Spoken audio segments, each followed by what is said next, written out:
ಸದ್ಗುರುವರ್ಗೀಯ ಪರಂಪರೆಯೊಳಗೆ ಪ್ರತಿಷ್ಠಾಪಿಸಲ್ಪಟ್ಟಂಥ ಶ್ರೀ ಸದ್ಗುರು ಸಮರ್ಥ ಶಿವಪ್ರಭು ಜ್ಞಾನ ಯೋಗಾಶ್ರಮದೊಳಗೆ ಪ್ರತಿ ವರ್ಷದಂತೆ ಈ ಸಂಭಾಷಣೆ ಪ್ರಾರಂಭವಾಗಿದೆ. ಇವತ್ತು ಮಂಗಲದ ಸಮಯ. ಈ ಮಂಗಲದ ಸಮಯದ ಸತ್ಸಂಗದ ದಿವ್ಯ ಸಾಹಿತ್ಯವನ್ನು ವಹಿಸಿದಂಥ ಪರಮ ಪೂಜ್ಯ ಶ್ರೀ ಶ್ರೀ ಅಡವಿ ಸಿದ್ದೇಶ್ವರ ಮಹಾಸ್ವಾಮೀಜಿಯವರ ಪವಿತ್ರ ಪಾದಾರವಿಂದಗಳಲ್ಲಿ ಅನಂತ ಕೋಟಿ ಸುನಮನಗಳು. ಅದೇ ರೀತಿ ನಮ್ಮ ಸಂಪ್ರದಾಯದ ಎಲ್ಲ ಗುರುಗಳ, ಹಿರಿಯರ, ಅಣ್ಣ ತಮ್ಮಂದಿರ, ಅಕ್ಕ ತಂಗಿ ತಾಯಂದಿರ ಸರ್ವರ ಪವಿತ್ರ ಪಾದಾರವಿಂದಗಳಲ್ಲಿ ಅನಂತ ಕೋಟಿ ಸುನಮನಗಳು. ನಾವು ಇಲ್ಲಿಯವರೆಗೆ ವಿಮಲ ಬ್ರಹ್ಮ ಸ್ವರೂಪದ ಅರಿವಿನ ಅನುಭವವನ್ನು ಎಲ್ಲ ಮಹಾತ್ಮರ ಬಾಯಿಂದ ಶ್ರವಣ ಮಾಡ್ತಾ ಕೇಳ್ತಾ ಮಗ್ನರಾಗಿ ಎಲ್ಲವನ್ನು ಮರೆತು ಆನಂದ ಸ್ವರೂಪದೊಳಗೆ ಆನಂದ ಸಾಗರದೊಳಗೆ ತೇಲಾಡಕತ್ತೀವಿ. ಇದಕ್ಕಿಂತಲೂ ಭಾಗ್ಯ ಅಂತದ್ದು ಬೇಕು ಹೇಳಿ. ಅರ್ಥಾತ್ ನಾವೆಲ್ಲರೂ ಕೃತಾರ್ಥರು, ಭಾಗ್ಯಶಾಲಿಗಳು ಅಂತ. ಅಂಥ ವಿಮಲ ಬ್ರಹ್ಮ ನಮ್ಮೆಲ್ಲರ ಮೂಲ ಸ್ವರೂಪ. ನ ಬೇಟ್ತಾ ಹೋಯ್ ಬೇಟಿ ಬೇಟೋದ ಕಡಿಮೆ ಲೋಕದ ಅರ್ಥ ಇರಲಿ. ಬೇಟೋದಾತ ಪಡೆ ತುಟಿ. ನಾವು ಭೇಟಿ ಆಗಲ್ದನ ಭೇಟಿ ಆಗಿಬಿಟ್ಟಿರ್ತೇವೆ. ನಾವೆಲ್ಲರೂ ಭೇಟಿ ಆಗಕ್ಕೆ ಹೋದ್ರೆ ಕಡ್ಕೊಂಡು ಹೋಗ್ತೇವೆ. ದೇವ ಜವಳಿ ಅಂತರಿ ಭೇಟಿ ನಾಯಿ ಜನ್ಮಾವಳಿ. ನಮ್ಮ ಅಂತರಂಗದೊಳಗೆ ದೇವರನ್ನು ಇಟ್ಕೊಂಡು ನಾವು ದೇವರ ಹುಡುಕಾಡತ್ತೀವಿ.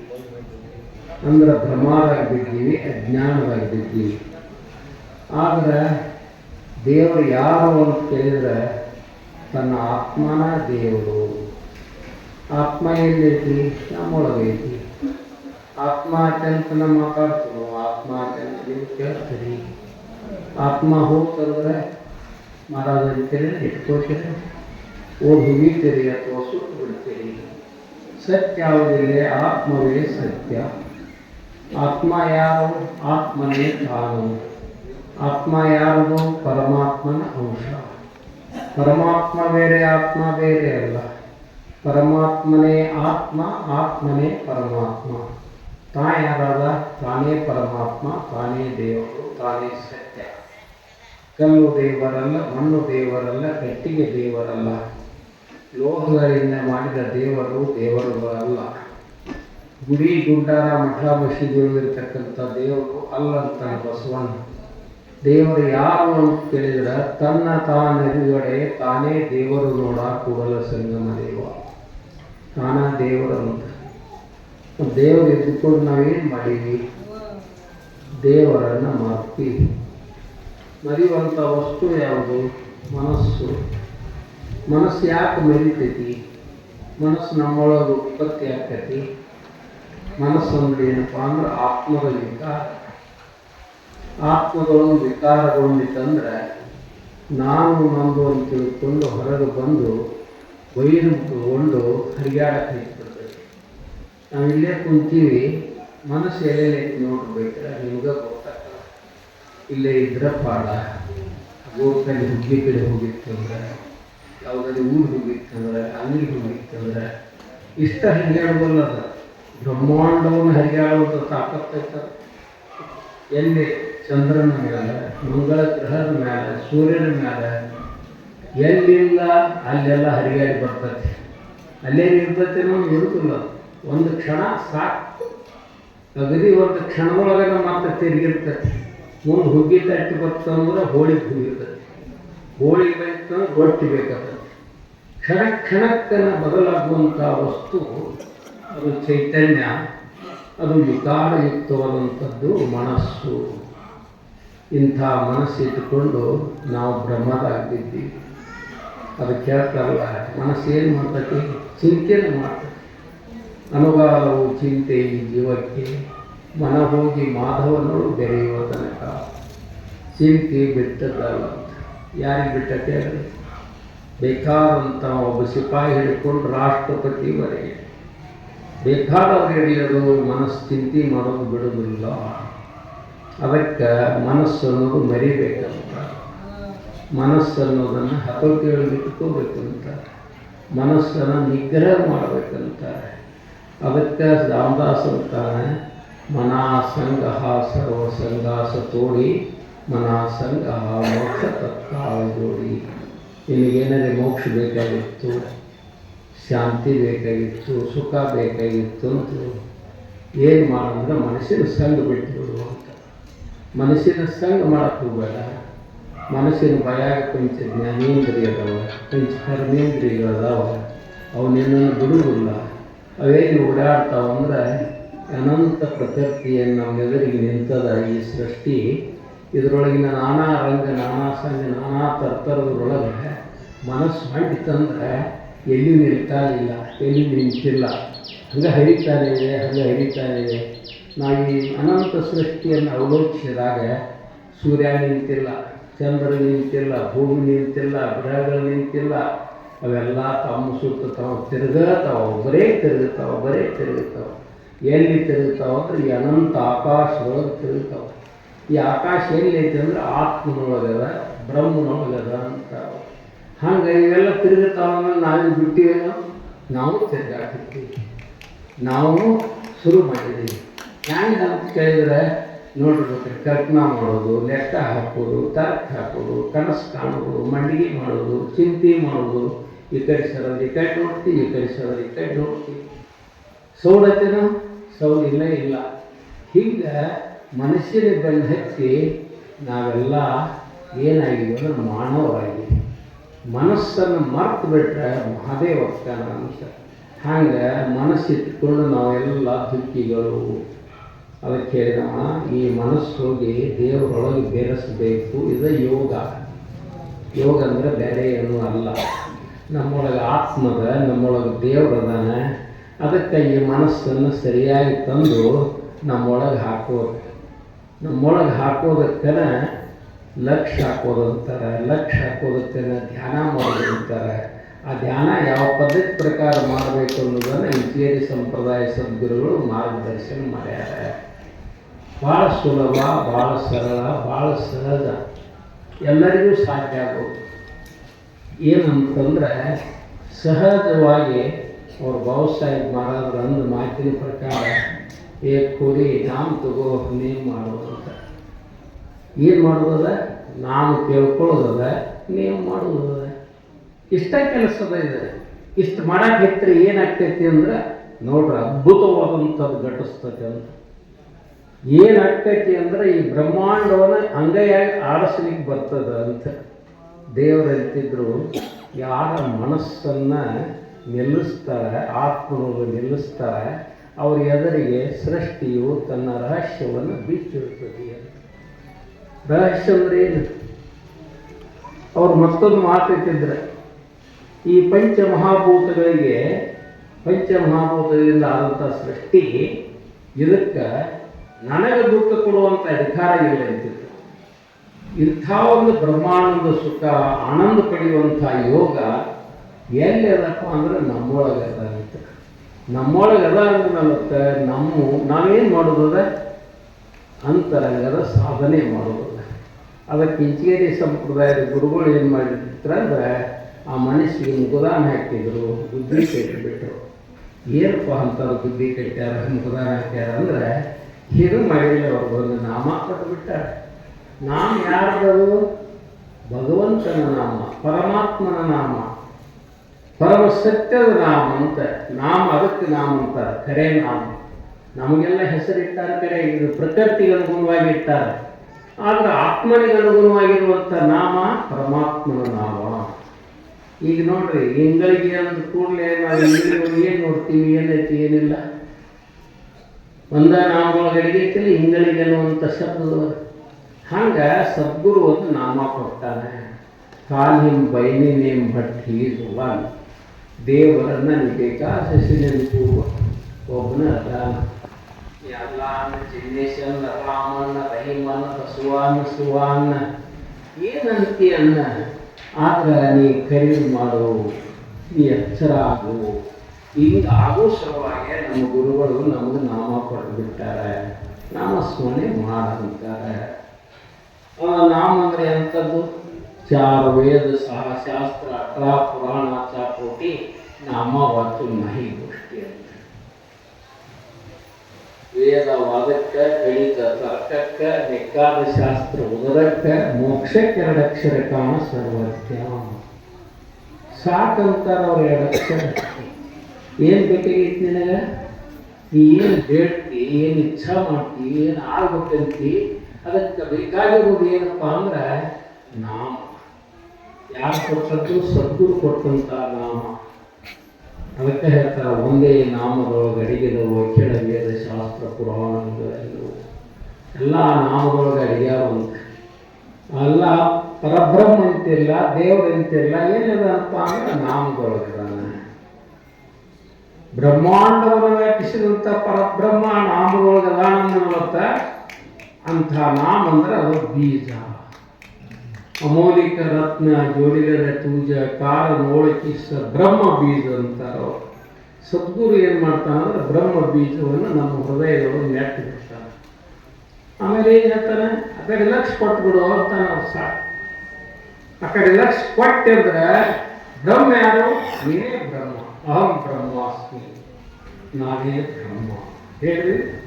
ಅಯಮಾತ್ಮ ಬ್ರಹ್ಮ, ನನ್ನ ಆತ್ಮವೇ ಬ್ರಹ್ಮ.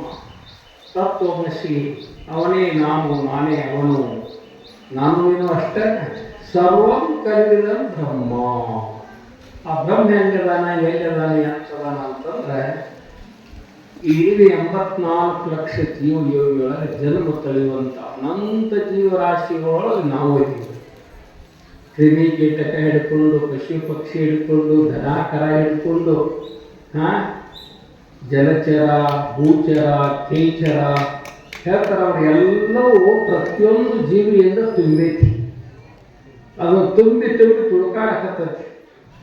ಮತ್ತು ಅವನ್ನೆಲ್ಲ ನೋಡಾಕಿದ್ರೆ ಹೆಂಗೆ ಕಾಣ್ತಾವು? ಸಣ್ಣ ಅದಾವ, ದೊಡ್ಡ ಅದಾವ. ಅವು ಹೆಂಗೆ ಅದಾವ? ಬೇರೆ ಬೇರೆ ಅದಾವ.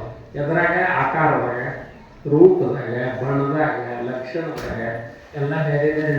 ನಾವು ಇಲ್ಲಿ ಎಷ್ಟು ಜನ ಕೂಡಿ ಎಲ್ಲರೂ ಒಂದೇ ಥರ ಎಲ್ಲ ಬೇರೆ ಬೇರೆ ಜನ. ಒಬ್ಬ ಎತ್ತರದಾನ, ಒಬ್ಬ ಕೀಟ್ ಅದಾನ, ಒಬ್ಬ ಕಾಲದಾನ, ಒಬ್ಬ ಕ್ಯಾಪ್ ಅದಾನ. ಎಲ್ಲ ಬೇರೆ ಬೇರೆ ಇದ್ರು ನೋಡಕ್ಕೆ ಹೋದ ಕೂಡಲೇ. ಆದ್ರೆ ಅವ ಇದನ್ನೆಲ್ಲ ನಿರ್ಮಾಣ ಮಾಡಿದಂಥ ಕರ್ತೃ ಪರಮಾತ್ಮ ಅವೇನು ಬೇರೆ ಏನು ಹುಡುಕುತ್ತಿಲ್ಲ. ಅವರು ಅವೇನು ಕುಂತಾರೆ ಅಂತೀರಿ? ಪ್ರತಿಯೊಂದು ಜೀವಿಯ ಸೇರಿರುವ ಅಧಿಷ್ಠಾನ ಮೂರ್ತಿಯಾಗಿ, ಕಾರಣಕರ್ತೃವಾಗಿ, ಭೋಕ್ತೃವಾಗಿ, ಸಾಕ್ಷಿಯಾಗಿ, ಸರ್ವಂತರ್ಯಾಮಿಯಾಗಿ, ಸರ್ವವ್ಯಾಪಕ ಆಗಿ ತಾನ ಕುಂತು ಬಿಟ್ಟ ನಾವು ಸೇರಿದವರು. ಮತ್ತು ತಾನೇ ನೀರೊಳಗೆ ತಾನು ತೊಡಗ್ಯಾನ. ಅವನಿಲ್ಲ ಆ ಶರೀರಕ್ಕೆ ರೋಗನವಾಗಿ ನಡೆದು ಬಿಡ್ತೈತಿ. ಯಾವ್ದು ಹೆಚ್ಚಲ್ಲ, ಯಾವ್ದು ಕಡಿಮೆ ಅಲ್ಲ, ಯಾವ್ದು ತೆಗ್ಯಾಕೆ ಬರಂಗಿಲ್ಲ, ಯಾವ್ದು ಹಾಕಕ್ಕೆ ಬರಂಗಿಲ್ಲ. ಹಂಗೆ ಪ್ರತಿಯೊಂದು ಜೀವಿಯು ತಾ ಜೀವನವನ್ನು ನಡೆಸುವಂತಹ ಪರಮಾತ್ಮನೇ ಇದ್ದು ಮೇಲೆ ನಾವೆಲ್ಲ ಬದುಕು ಬಾಳಿದಲ್ಲಿ ಕಟ್ಕೊಂಡು ನಾನು ಹೆಚ್ಚು, ನಿನ್ನ ಹೆಚ್ಚು, ನಾ ಕರೆ, ನೀ ಕರೆ, ನಾನು ಹಂಗ ಹಿಂಗ, ಅವರು ಬದುಕೂಡುವಂಗಿಲ್ಲ, ಗಿಡ ಮರ ಬದುಕೂಡಂಗಿಲ್ಲ, ಪಶು ಪಕ್ಷಿಗಳನ್ನು ಬದುಕೂಡಂಗಿಲ್ಲ. ಎಲ್ಲರೂ ಹಾಳು ಮಾಡ್ತೀವಿ, ಎಲ್ಲರೂ ಪಾಪ ಕಟ್ಕೋತೀವಿ. ಎಲ್ಲದಕ್ಕೂ ಜನ್ಮ ಹಕ್ಕೈತಿಲ್ಲ, ಹಕ್ಕೈತಿ. ಇವನ್ನೆಲ್ಲ ಬಿಟ್ಟು ಗಿಡ ಮರ ಪೃಥ್ವಿ ಏನಿದೆ ಅನ್ನೋದೆಲ್ಲ ಈ ಪ್ರಕೃತಿಯೆಲ್ಲ ಬಿಟ್ಟು ಬಿಡ್ತೀವಿ. ಆದ್ರೆ ನಾವು ಮಾನವ ಜನಾಂಗನ ಹುಟ್ಟು ಬರ್ತೀವಲ್ಲ, ಮಾನವ ಜನಾಂಗದೊಳಗೆ ಎರ್ತಕ್ಕಂಥ ನಾವುಗಳಿವಲ್ಲ, ಯಾರಿಗೇನು ಅಧಿಕಾರ ಇದ್ರ ಮೇಲೆ? ಪರಮಾತ್ಮ ಕೊಟ್ಟಂಥದ್ರ ಮೇಲೆ, ಪ್ರಕೃತಿ ಮೇಲೆ ಅಧಿಕಾರ ಇರೋದು ಪ್ರತಿಯೊಬ್ಬಂದು ಐತಿ, ಪ್ರತಿಯೊಂದು ಜೀವಿದು ಐತಿ, ಪ್ರತಿಯೊಬ್ಬ ಮಾನವಂದು ಐತಿ. ತನ್ನಂತೆ ಪರರ ಬಗೆದೊಡೆ ಕೈಲಾಸ ಬೆನ್ನನ್ನು ಒಪ್ಪು ಸರ್ವಜ್ಞ. ನನ್ನ ಹಾಗೆ ಮತ್ತೊಬ್ಬ ಅಂತ ತಿಳ್ಕೊಳ್ಳೋದು ನಡಿಬೇಕಾಗೈತಿ. ಅದು ನಡೀದಿಲ್ಲ. ನಾವು ಅಲ್ಲಿ ಏನಾಗೈತಿ ಅಂದ್ರೆ ನಮ್ಮೊಳಗೆ ಕಾಮ, ಕ್ರೋಧ, ಮದ, ಮೋಹ, ಮತ್ಸರ, ದಂಭ, ಅಹಂಕಾರ ತುಂಬಿಬಿಟ್ಟೈತಿ. ಅದನ್ನೆಲ್ಲ ಬಿಟ್ಕೊಟ್ಟು ಇವನ್ನೆಲ್ಲ ಹೊರಗೆ ದಬ್ಬಿ ಪ್ರೇಮ, ಸಹಕಾರ, ಬಂಧುತ್ವ, ಆನಂದ ಇದನ್ನು ನಡೀಲಿ ಅಂತ. ಇದು ಆತ್ಮನ ಗುಣಗಳಿವೆ. ಈ ಆತ್ಮನ ದೃಷ್ಟಿಯೊಳಗೆ ನಡ್ಕೊಂಡಿವಿ ಅಂದ್ರೆ ಭೇದ ಭಾವ ಅಳಿಸಿ ಹೋಗ್ಬಿಡ್ತದೆ. ಮತ್ತು ಭೇದ ಭಾವ ತಂದು ಇವತ್ತು ನಾವೇನಾಗಿವಿ ಕೆಟ್ಟದ್ವಿ. ಜಗತ್ತೇನ ಬೆಂಕಿ ಹೆಚ್ಚಿಬಿಟ್ಟತಿ. ಎಲ್ಲಿಯೂ ಸುಖ ಇಲ್ಲ, ಎಲ್ಲಿಯೂ ಶಾಂತಿ ಇಲ್ಲ, ಎಲ್ಲಿಯೂ ಸಮಾಧಾನ ಇಲ್ಲ. ಈ ಪ್ರಕೃತಿ ತಡಿತೈತೋ ಇದು ಹೇಳಕ್ಕೆ ಬರೋದಿಲ್ಲ. ಅಣುಬಾಂಬ, ಆಟಮ್ ಬಾಂಬ, ಹೈಡ್ರೋಜನ್ ಬಾಂಬ ಇವೆಲ್ಲ ಹುಟ್ಕೊಂಡು ಅವಾಗ ಏನು ಮಾಡ್ತಾ ಹೋಗ್ತೀರಿ? 300 ಏನಪ್ಪ ಅಂದ್ರೆ 300 ಕಿಲೋಮೀಟ್ರ್ ಆಳು ಹೋಗಿ ಸ್ಫೋಟ ಆಕೈತದ ಅಣುಬಾಂಬ್. ಏನಾಕೈತೆ ಹೇಳ್ರಿ, ಒಂದು 100 ಮೈಲ್ಗಟ್ಟಲೆ ಎಲ್ಲ ನಡಿಗೆ ಬಿಡ್ತೈತೆ. ಇದಕ್ಕೆ ಭೂಕಂಪ ಆಗತ್ತಾವು, ಅತಿವೃಷ್ಟಿ ಆಗತೈತಿ, ಏರ್ಪೇರ್ ಆಗತೈತಿ, ಯಾವುದೂ ಕಂಟ್ರೋಲ್ ಇಲ್ಲ. ಮತ್ತು ಇದನ್ನೆಲ್ಲ ತಿಳಿದು ಮನುಷ್ಯ ಏನು ಮಾಡಕತ್ತಾನೆ? ಅದನ್ನ ಮಾಡಕತ್ತಾನೆ. ಎದರ ಸಲುವಾಗಿ? ಪ್ರತಿಷ್ಠೆ ಸಲುವಾಗಿ. ಒಂದು ಕಡೆ ಹಾಳು ಮಾಡಕತ್ತಾನೆ, ಒಂದು ಕಡೆ ಗಳಿಸ್ಬೇಕಂತಾರೆ. ಇದೆಲ್ಲ ಪೈಪೋಟಿ ನಡೆದು ಇವತ್ತು ಜಗತ್ತು ಯಾವ ತುದಿಯೊಳಗೈತಪ್ಪ ಅಂದ್ರೆ ಮುಳುಗುವಂಥ ತುದಿಯೊಳಗೆ ಜಗತ್ತನ್ನು ಉಳಿಯಂಗಿಲ್ಲ. ಅವ್ರು ಯಾವ ವ್ಯಾಂಗ ಅಂಥೇಳಿ, ನಾಸ್ಟ್ರೋಡಮಸ್ ಅಂಥೇಳಿ ಎಲ್ಲರೂ ಭವಿಷ್ಯ ಹೇಳ್ಯಾರ. ಹಂಗೆ ನಮ್ಮ ಮಾಧವಾನಂದ ಪ್ರಭುಜಿಯವ್ರು ಹೇಳ್ಯಾರ ಭವಿಷ್ಯ. ಏನು ಹೇಳ್ಯಾರಪ್ಪ ಅಂದ್ರೆ, ಏನು ಯುರೋಪ್ ರಾಷ್ಟ್ರಗಳದಾವ, ನಡುಗಡ್ಡೆಗಳು ಏನದಾವ ಎಲ್ಲ ಸಮುದ್ರದಾಗ ಮುಳುಗಿ ಹೋಗ್ತಾವೆ. ಆಮೇಲೆ ನಮ್ಮ ಹಿಮಾಲಯ ನೀರಾಗಿಬಿಡ್ತೈತೆ. ಆಮೇಲೆ ಇದು ಭಾರತ ದೇಶ ಒಂದು ದ್ವೀಪ ಆಗಿಬಿಡ್ತೈತೆ. ಎಷ್ಟು ಜನಸಂಖ್ಯೆ ಹಾಳಾಗ್ತೈತಪ್ಪ ಅಂದ್ರೆ 75% ಜನಸಂಖ್ಯೆ ಎಲ್ಲ ಹಾಳಾಗ್ತೈತೆ. ಇಷ್ಟೆಲ್ಲ ಹಾಳಾದ ಮೇಲೆ ಉಳಿದ ಮೇಲೆ ಆಮೇಲೆ ಧರ್ಮ ಸ್ಥಾಪನಾ ಅಂದಾರ. ಹಿಂಗೆ ಈ ಅರ್ಥದೊಳಗೆ ಇವತ್ತಿನ ಜಗತ್ತಿನ ಸ್ಥಿತಿಗತಿಗಳನ್ನು ನೋಡಿಕೊಂಡಾಗ ಆ ಜಗತ್ತಿನೊಳಗೆ ನಡೆಯತಕ್ಕಂಥ ಏನು ಅಲ್ಲೋಲ ಕಲ್ಲೋಲದ ಅದು ಇವತ್ತು ನಮ್ಮ ರಾಜಕೀಯದೊಳಗದೆ, ಧಾರ್ಮಿಕದೊಳಗದೆ, ಸಾಮಾಜಿಕತೆ ಒಳಗದೆ, ಆರ್ಥಿಕತೆ ಒಳಗದೆ. ಮತ್ತು ಏನು ಮಾಡೋರು ಇದನ್ನೆಲ್ಲ ಅಲ್ಲೋಲ ಕಲ್ಲೋಲ ಹೆಂಗೆ ಇದನ್ನು ಮಾಡೋರು ಹೇಳಿ? ಒಬ್ಬ ಚಪರಾಶಿ ಹಿಡ್ಕೊಂಡು ರಾಷ್ಟ್ರಪತಿಯವರಿಗೆ ಕೈ ಚಾಕೋದು ಬಿಡುವಾರ. ಇನ್ನು MA ಆಗ್ಯಾರ, BA ಆಗ್ಯಾರ, ಅನೇಕ ಡಿಗ್ರಿ ಪಡೆದಾರ, ಏನೆಲ್ಲ ಪಡೆದಾರ. ಆದ್ರೆ ಅವ್ರಿಗೆ ಸಮಾಧಾನ ಇಲ್ಲ, ಶಾಂತಿ ಇಲ್ಲ, ಸುಖ ಇಲ್ಲ, ಸಾಕಾಗಿಲ್ಲ. ಅದಕ್ಕೆ ಇದಕ್ಕೆ ಏನಾದರೂ ತಿದ್ದಾಕ ಏನಾದ್ರು ಔಷಧ ಇತ್ತಂದ್ರೆ ಅದು ಎಲ್ಲಿ ತಿದ್ದಬೇಕಪ್ಪ ಅಂತ ಕೇಳಿದ್ರೆ ಅದು ತಿದ್ದೋದು ಮನಸ್ಸನ್ನು ಶುದ್ಧ ಮಾಡೋದು, ಮನಸ್ಸನ್ನು ತಿಳಿ ಮಾಡೋದು. ಆ ಮನಸ್ಸನ್ನು ತಿಳಿ ಮಾಡೋದಕ್ಕೆ ಸುಲಭವಾದಂಥ ಸಾಧನ ಏನಾದರೂ ಇದ್ರೆ ಅದು ನಾಮ ಸಾಧನ ಅದ. ಆ ನಾಮ ಸಾಧನ ಎಲ್ಲರೂ ಮಾಡ್ಲಿಕ್ಕೆ ಬರ್ತದೆ. ಹುಚ್ಚ, ಹುಳಕ, ಅಡ್ಡ, ಪಾಟಿ, ಪರದೇಶಿ ಎಲ್ಲರಿಗೂ ಬರ್ತೈತಿ. ಸಂಗಯಪ್ಪ ಉಪದೇಶ ತಗೊಂಡು 40 ಏನು ಧ್ಯಾನ ಮಾಡಕ್ಕೆ ಐತಲ್ಲ ಅವು ಎಲ್ಲಿ ಬಂದ್ಬಿಟ್ಟು ಎಂಥ ಸದ್ಗುರುಪ ನನ್ನನ್ನು ಎಲ್ಲಿ ಓದಿ ಮುಗಿಸಿದ ಅಂತೇಳಿ ಅರ್ಥ ಮಾಡ್ಕೊಂಡ ಅದಕ್ಕೆ ಸೇವಾ ಮಾಡೋಕ್ಕೆ ಶುರು ಮಾಡಿದ. ಸೇವಾ ಯಾರು ಮಾಡಿದೆ ಅಂತೀರಿ? ಅವ ಅಂದ, ಜನ ಎಲ್ಲ ಅತ್ಯಂತ ಧೀರರು, ದಲಿತರು, ಊರ ಹೊರಗಿಟ್ಟವರು, ಹರಿಜನರು, ಗಿರ್ಜನರು, ಹೊಟ್ಟೆಗೆ ಅಂಡಿಲ್ಲ, ಮೈಮೇಲೆ ಬಟ್ಟೆ ಇಲ್ಲ, ತಿನ್ನಕ್ಕೆ ಕೂಡಿಲ್ಲ, ಅವ್ರ ಥರ ಕೊಡುವುದು, ಇವ್ರ ಥರ ಕೊಡುವುದು, ಎತ್ತು ನೋಡಿದ್ರೆ ಮಹಡಿ ಮೇಲೆ ಮಹಡಿ ಮಾಡ್ಕೊಂಡು ಇವ್ರು ಮೆರೆಯುವುದು. ಇದು ಯಾರು? ಈ ನಾಮ ಎಲ್ಲಿ ಮುಗಿಸ್ಬೇಕಂದ್ರೆ ಯಾರಿಗೆ ಅವಶ್ಯದ, ಯಾರು ಉದ್ಧಾರ ಆಗಬೇಕಾಗೈತಿ, ಯಾರು ದುಃಖದಿಂದ ದೂರ ಆಗಬೇಕಾಗೈತಿ ಅವು ಅಲ್ಲೇ ಹೋಗವು. ಅಲ್ಲೇ ಅವರನ್ನು ಕಾಲು ಹಿಡಿದು ಕೈ ಮುಗಿದು ಕಪಾಲಿ ದೇವರಕ್ಕಿ ದೇವರು ನಿನ್ನೊಳಗದ ಅಂಥ ಅದ್ಭುತವಾದಂಥ ಶಕ್ತಿ ನಿನ್ನೊಳಗದ ಅಂತೇಳಿ ಎಚ್ಚರ ಮಾಡಿದ ಪ್ರತಿಯೊಬ್ಬರು ಉಪದೇಶ ಕೊಡ್ಸಾಕಿದ್ಬಿಟ್ಟ. ಕಾಣ್ತಾರೆ ಯಾರಿಗೆ? ಅವ್ರಿಗೆ ಹೇಳೋವಂತ ಗಿರ್ಮಲ ದೇವರ ತೋರಿಸ್ತಾರೆ. ಉಪದೇಶ ತೋಣಿ ದೇವರಕ್ಕಿ ಅಂತಿದ್ರಂತ. ಹಿಂಗೆ ದೇವರ ತೋರ್ಸಾಕಿಟ್ಬಿಟ್ರು. ಅವ್ರ ಸಂಗೆ ಒಂದು ಹುಚ್ಚ ಹತ್ತಿರ್ತದ ಹುಡುಗ, ಅವ್ರ ಮನೆಯವ್ರನ್ನ ಎಪಾಯಿ ಹುಚ್ಚ ಹತ್ತೈತಿ, ಏನು ಮಾಡೋದು ಅಂದ್ರೆ ಅದಕ್ಕೆ ನಮ್ಮ ಗುರುಗಳ ಗಪ್ಪ ಅಂದ ಎಳದು ಗಟ್ಟಿ ಹಿಡಿದು ಎಳ್ಕೊಂಡು ಹಾಗೆ ಗುರುಗಳು ಕುಣಿಸ್ಬಿಟ್ಟ. ಗುರುಗಳ ಉಪದೇಶ ಕೊಡ್ರಿ. ಏನು ಸಂಗಯಪ್ಪ ಹೇಳಿಕೆ ಹುಚ್ಚದು, ಇದಕ್ಕೆ ಹೇಗೆ ಉಪದೇಶ ಕೊಡೋದು ಅಂದ್ರೆ ಏನ್ರಿ ಅಪ್ಪ, ನೀವು ಪರಬ್ರಹ್ಮ ಪ್ರತ್ಯಕ್ಷ ದೇವರು, ನಿಮ್ಗೆ ಅಗಾಧ ನೀವು ಉಪದೇಶ ಕೊಟ್ಟರೆ ಹುಚ್ಚು ಬಿಡ್ತೈತ್ರಿ, ನನಗೆ ವಿಶ್ವಾಸ ಐತೆ ಇದಕ್ಕೆ. ಅವ್ನು ಹೇಳಿದ ಕೂಡಲೇ ಉಪದೇಶ ಕೊಟ್ಟು ಒಂದು ತಾಸಿನ ಹುಚ್ಚ ಬಿಟ್ಟು ಹೋಗಿರ್ತದೆ. ಇದು ನಾಮದ ಮಹಿಮೆ, ಸದ್ಗುರುವಿನ ಮಹಿಮೆ. ಹಾಗೇನಪ್ಪ ಅಂದ್ರೆ ಇವತ್ತು ನಮ್ಮ ಮನೆ ಉಳಿಬೇಕಾದ್ರೆ, ನಾನು ಉಳಿಬೇಕಾದ್ರೆ, ನಮ್ಮ ಸಮಸ್ಯೆಗಳು ದೂರ ಆಗಬೇಕಾದ್ರೆ, ನಾವು ಸುಖ ಪಡಿಬೇಕಾದ್ರೆ, ಆನಂದ ಪಡಿಬೇಕಾದ್ರೆ ನಾವು ಬಳಕೆ ಮಾಡಬೇಕು ಏನಂದ್ರೆ ಸದ್ಗುರು ಕೊಟ್ಟಂಥ ನಾಮವನ್ನು. Behind your work there should be meditation, without that meditation you can't attain God ಅಂತ ನಾವು ಯಾರು ಸ್ವಾಮಿ ವಿವೇಕಾನಂದ. ಪ್ರತಿಯೊಂದು ನಿನ್ನ ಕ್ರಿಯೆಯಿಂದ, ನಿನ್ನ ಕರ್ಮದ ಹಿಂದೆ, ನಿನ್ನ ಕೆಲಸದ ಹಿಂದೆ ಏನು ಬೇಕು ಅಂದ್ರೆ ನಾಮಸ್ಮರಣೆ ಬೇಕು ಅಂತ ಸ್ಪಷ್ಟವಾಗಿ ಹೇಳ್ತಾರೆ. ಅಂದಮೇಲೆ ಇದನ್ನು ಯಾರು ಬೋಧಿಸೋರು ಇಲ್ಲ. ನಾವು ದೊಡ್ಡ ದೇವರಿಗೆ ಮಾಡಿದ್ವಿ, ದೊಡ್ಡ ಪೂಜೆ ಹಾಕ್ಸಿದ್ವಿ, ಮಂತ್ರ ಪಠನ ಮಾಡಿದ್ವಿ, ಶಾಸ್ತ್ರ ಪಠನ ಮಾಡಿದ್ವಿ, ಎಲ್ಲ ಪುಸ್ತಕಗಳನ್ನು ಬರೆದಿವಿ, ಅದನ್ನು ಮಾಡಿದ್ವಿ, ಇದನ್ನು ಮಾಡಿದ್ವಿ. ಏನಿಗೆ ಬಂದು ಹತ್ತೈತೆ ಅವು ಗುಂಪುಗಳಾಗಿಬಿಟ್ಟು, ಗುಂಪುಗಳು ಹೋಗಿ ಜಾತಿಗಳು ಹೋಗಿ ಧರ್ಮಗಳಾದವು. ಈ ಧರ್ಮಗಳು ಹೋಗಿ ಶೆಡ್ ಹೊಡೆದು ಜಗತ್ತನ್ನು ಮುಳುಗಿಸಾಕಿ ನಿಂತು ಬಿಟ್ಟಾರೆ. ಇದಕ್ಕೆ ಬೆನ್ನು ಹತ್ತಬೇಕೇನು ಇಲ್ಲ. ಇದಕ್ಕೆಲ್ಲ ಸಮಸ್ಯೆ ಪರಿಹಾರ ಎಲ್ಲಿದೆ? ನಿನ್ನೊಳಗದ, ನಿನ್ನ ಆತ್ಮನೊಳಗದ. ಹಾಗೇನಪ್ಪ ಅಂದ್ರೆ ಮನೆ ನಾವು 3,000 ಮಂದಿ ಸ್ವಾಮಿಗಳು ಕೂಡಿದ್ವಿ ಇದ್ರಾಗ ಬೆಂಗಳೂರು. ಅವಾಗ ನಾ ಹೇಳಿದೆ ಏನಂತಂದ್ರೆ ಇವೆಲ್ಲ ಆಗ್ಯಾವ್ರಿ, ನಾವೆಲ್ಲ ಇಲ್ಲಿದ್ದು ನಮ್ಮ ಧರ್ಮ ಹೆಚ್ಚು ಮಾಡಬೇಕು, ನಮ್ಗೆ ಇದು ಎಲ್ಲ ಧರ್ಮದವ್ರು ಇದ್ದರು, ನಾವೆಲ್ಲ ಹಂಗೆ ಚರ್ಚೆ ಆಗಿದೆ. ಅದ್ರಾಗ ಹೇಳಿದ್ವಿ ಈ ಧರ್ಮ ಅನ್ಕೋತ ಜಗತ್ತಿಗೆ ಬೆಂಕಿ ಐತೈತಿ. ಅದನ್ನ ಯಾವಾಗ ಜಗತ್ತಿಗೆ ಬೆಂಕಿ ಐತೈತಿ ಅಂದ್ರೆ ಅನುಭವ ಮಟ್ಟಮ ಹಾಕಿಬಿಟ್ರು ಅಂದ್ರೆ ನಾವು ಇರೋದಿಲ್ಲ, ನೀವು ಇರೋದಿಲ್ಲ, ಜಗತ್ತು ಹಾಳಾಗಿ ಹೋಗ್ತೈತಿ. ಮತ್ತು ಅದನ್ನೇನು ತಿದ್ದಬೇಕಾಗಿತ್ತು ಅಂದ್ರೆ ಏನ್ರ ಉಪಾಯ ಇದ್ರೆ, ಉಪಾಯ ಏನಾದರೂ ಇದ್ರೆ ಅವ್ರು ಹೇಳಿ ಆ ಉಪಾಯ ಎಲ್ಲರೂ ಮಾಡ್ಬೇಕಾಗಿ ಬರುವಂಥ ಪದ್ಧತಿಯನ್ನು ಹಾಕಿಕೊಡ್ರಿ. ಈ ಸಮಾಜಕ್ಕೆ, ಈ ಜಗತ್ತಿಗೆ ಒಂದು ಪದ್ಧತಿಯನ್ನು ಹೇಳಿಕೊಟ್ಬಿಡ್ರಿ. ನಮ್ಮಲ್ಲಿ ಹೇಳಿಕೊಟ್ಬಿಟ್ಟಾರನ್ಯ ಯಾವುದು? ನಾಮಸ್ಮರಣೆ. ಎಲ್ಲರೂ 5 ವರ್ಷದ ಮಗು ಹುಡ್ಕೊಂಡು 100 ವರ್ಷದ 30 ವರ್ಷದ ಪ್ರತಿಯೊಬ್ಬರು ನಾಮಸ್ಮರಣೆ ಮಾಡಕ್ಕೆ ಬರ್ತೈತಿ. ಚಿಪ್ ಶುದ್ಧ ಆಕತಿ. ಚಿಪ್ ಶುದ್ಧ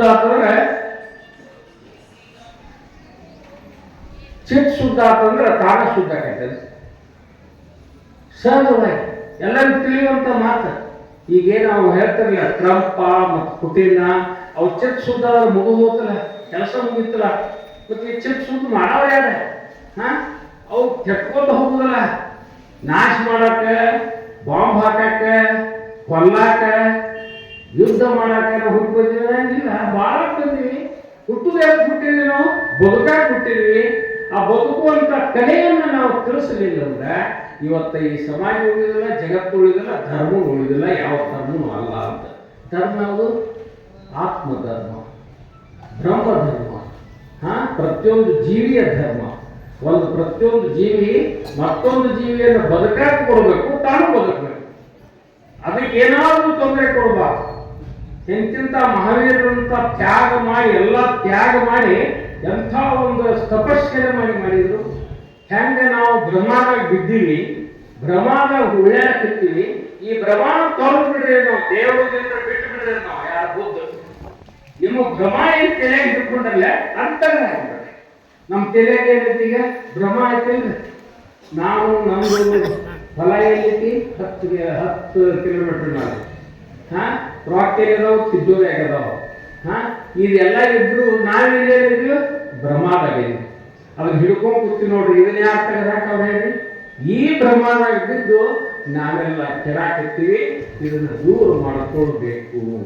ಅದಕ್ಕೆ ಈ ಜಗತ್ತು ಹಿಂಗ್ಯಾಕ ಇದು ಸುತ್ತಿರ್ತೀವಿ ಇಲ್ಲೋ, ಇದು ಸರಿ ಆಗ್ತೈತೀವಿ ಇಲ್ಲೋ ಅನ್ನೋ ಸಲುವಾಗಿ ದೇವರು ಉದಾಹರಣೆ ಕೊಡ್ತಿದ್ರು.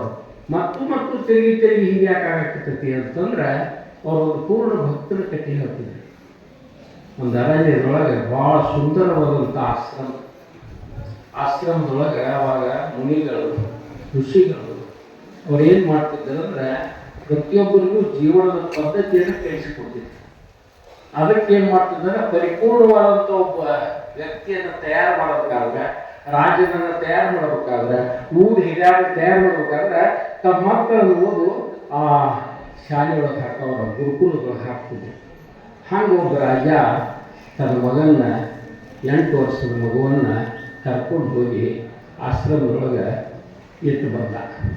ಅವರು ಒಮ್ಮೆ ಇಟ್ಟುಕೊಂಡ್ರಂದ್ರೆ ಅವನು ಪ್ರಬುದ್ಧ ಆಗುವವರೆಗೆ, ಪರಿಪೂರ್ಣ ಜ್ಞಾನ ಬರುವವರೆಗೆ ತಮ್ಮಲ್ಲಿ ಇಟ್ಕೊತಿದ್ರು, ತಿರುಗಿ ಮನೆಗೆ ಕಳಿಸ್ತಿದ್ದಿಲ್ಲ ಅವರು. ಹಂಗೆ ಅವನಿಗೆ ಅಲ್ಲೇ ಗುರುಗಳು ಏನು ಮಾಡಿದ್ರಂದ್ರೆ ಶಾಸ್ತ್ರವಿದ್ಯೆ, ಶಸ್ತ್ರವಿದ್ಯೆ ಎಲ್ಲ ವಿದ್ಯೆಗಳನ್ನು ಕಲಿಸಿ ಪಾರಂಗತನಾಗಿ ಮಾಡಿದರು. ಅವನು 20-22 ವಯಸ್ಸಿಗೆ ಬಂದವ.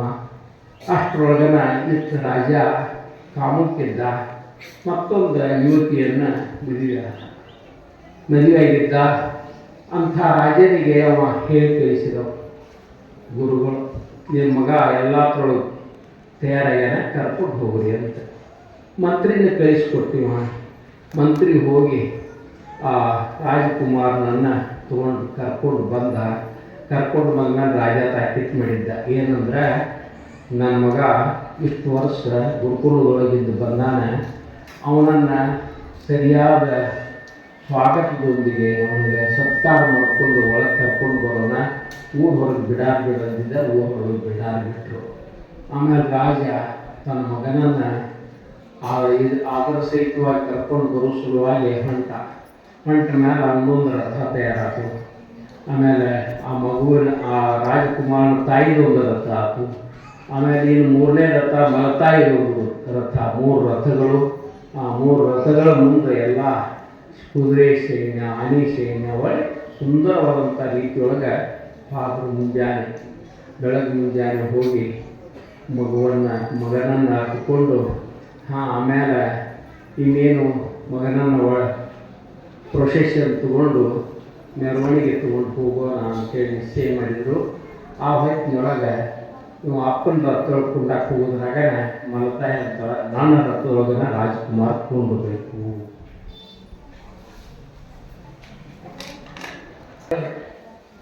ರಾಜಕುಮಾರ ನನ್ನ ರಥದೊಳಗೆ ಕೂಡಬೇಕು ಅಂತ. ಮತ್ತು ತಾಯಿಗೆ ನನ್ನ ಕೊಡ್ಬೇಕೇನು ಹಾಕಾಗಬಲ್ಲಂದರು. ಮಲತಾಯಿ ರಥದೊಳಗೆ ಕುಂತ ರಾಜಕುಮಾರ ಕುಂತ ಬಾದ್ಸವರು ಭಾಳ ಅತ್ಯಂತ ವೈಭವದಿಂದ ಏನಪ್ಪ ಮೆರವಣಿಗೆ ಸಾಗಿತು. ಪಟ್ಟಣ ತುಂಬೆಲ್ಲ ತಿರುಗಾಡಿದರು. ಹೋಗಿ ಮಧ್ಯಾಹ್ನ ಹೋಗಿ ಮುಟ್ಟಿದ ಕೂಡಲೇ ಅವಾಗ ರಾಜ ಅಂದ, ಮಗ ಭಾಳ ದಿವಸ ಬಂದಾನ, ಒಳ್ಳೆ ಶುಭಮೂರ್ತತಿ, ನನಗೆ ವಯಸ್ಸಾಗೈತಿ, ಅವನು ಪಟ್ಟಾಭಿಷೇಕ ಮಾಡೋದು 5 ಗಂಟೆ ಸುಮಾರಿಗೆ, ನೀವೆಲ್ಲರೂ ಪ್ರಸಾದ ಸ್ವೀಕಾರ ಮಾಡ್ಕೊಂಡು ಬರ್ರಿ, ಅಷ್ಟರೊಳಗನ ಅವನು ಎಲ್ಲ ಪ್ರಸಾದ ವಗೈರೆ ಆಗ್ತೈತಿ ಅಂತ ಹೇಳಿ ಅನೌನ್ಸ್ ಮಾಡಿಬಿಟ್ಟ. ಅದೇ ರೀತಿಯೊಳಗೆ ಎಲ್ಲ ಜನ ಏನಪ್ಪ ಅಂದ್ರೆ ತಮ್ಮ ಮನೆಗೆ ಹೋದ್ರು, ಊಟ ಮಾಡಿದ್ರಾಕ. ಇಲ್ಲೇ ರಾಜ ಅರಮನೆಯೊಳಗೆ ಮಗನನ್ನು ಕರ್ಕೊಂಡು ಹೊಂಟ. ಆ ಹೊತ್ತಿನೊಳಗೆ ಮಲತಾಯಿ ಇರ್ತಾಳ, ರಾಜ್ಕುಮಾರನ ವ್ಯವಸ್ಥಾನ ಅರಮನೆಯೊಳಗೆ ಆಗಬೇಕು, ನನ್ನಲ್ಲೇ ಆಗಬೇಕು ಅಂತ. ಮತ್ತು ಹಠಾನ್ ಹಿಡಿತಿದ್ರು. ಯಾಕಾಗಬಲ್ಲದ್ರು? ಅರಮನೆಗೆ ಕರ್ಕೊಂಡು ಹೋದರು ಅಂತಃಪುರ. ಅಲ್ಲಿ ಕರ್ಕೊಂಡು ಹೋಗಿ ಬಾಗಲ ಮುಚ್ಚಿ ಇವಾಗೇನಂತಾಳಕಿ, ನಿನ್ನ ಮ್ಯಾಲ ನನ್ನ ಮನಸ್ಸಾಗ್ಯದ. ಅಯ್ಯೋ ಯಪ್ಪ, ನಾ ಇಲ್ಲಿವರೆಗೆ ಕಲ್ತದ್ದೇನು ಎಲ್ಲ ಶಾಸ್ತ್ರಗಳನ್ನು ಇಲ್ಲಿ ನನ್ನನ್ನು ಪಾರಂಗತನನ್ನಾಗಿ ಬೆಳೆ ನನ್ನ ಗುರು ಅಂದ ನಾನು ನೀ ನನ್ನ ಹಡದ ತಾಯಿ ಮ್ಯಾಲ ಈಗ ನಾ ಇಂದೆಂದೂ ಸಾಧ್ಯ ಇಲ್ಲ, ಈ ತಪ್ಪು ಭವನ ಪಡ್ಕೊಂಡ್ರಿ ತಿಳ್ಕೊ ಅಂತ ಹೇಳಾಕತ್ತಾನ.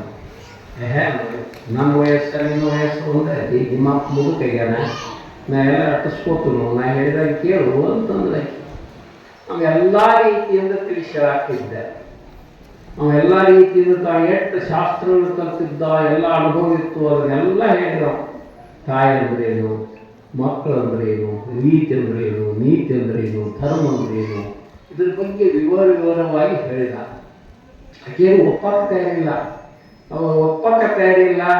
ಇದು ಸಮಯ ಹೋತು, ಅದರಾಗ ಹೋತು, ಊಟ ನಿಂತು, ಉಪಚಾರ ನಿಂತು, ಇದನ್ನೆಲ್ಲ ಬದಿ ಗೊತ್ತಿ ಇದರ ಕೆಲಸ ಚರ್ಚೆ ಹೊರಟು ಬಿಟ್ಟು ಸಮಯ ಆಗಿಬಿಟ್ಟು. ಸಮಯ ಆದ ಕೂಡಲೇ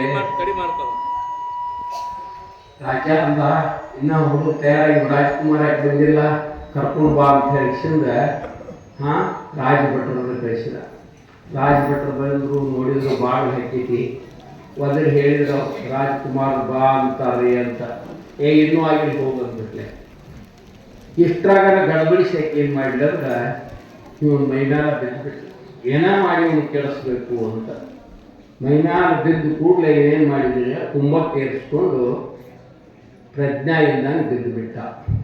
ಅವಾಗ ಏನು ಮಾಡಿದ್ರು ಇವನು ಬಟ್ಟೆ ಕಳಿಸಿದ್ರು, ನಗ್ಗಲು ಮಾಡಿದರು.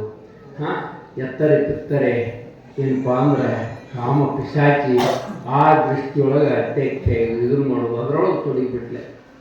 ತೊಡಗಿದ್ರು ಸಮಯ ಹೋಯ್ತು. ಮತ್ತವ ಸೈನಿಕನ ಕಳಿಸಿದ, ಆಮೇಲೆ ಸೇನಾಪತಿನ ಕಳಿಸಿದ. ಅವಾಗೂ ಆಗಿಲ್ಲ ಅನ್ನೋಕೆನೇ ಹೇಳಕ್ಕಿ ಅವಂತೂ ಪ್ರಜ್ಞಾಹೀನಾಗಿ ಬಿದ್ದಿದ್ದ. ಆಮೇಲೆ ಸ್ವತಃ ಮಂತ್ರಿನ ಬಂದ, ಅವಂಗೂ ಆಗಿಲ್ಲ ಹೋಗೋದು.